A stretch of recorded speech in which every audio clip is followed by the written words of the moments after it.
is there any difference between R155 and AIS 189, or they are one and the same? Mhm.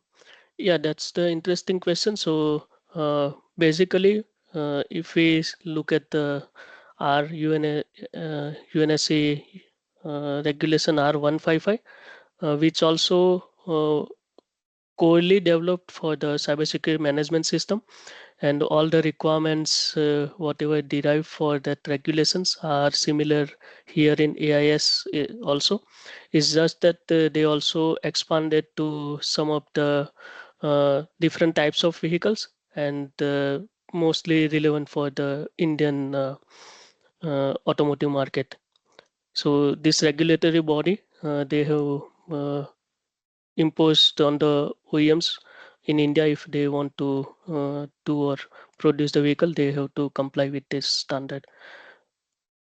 But it is almost similar to what R155 states.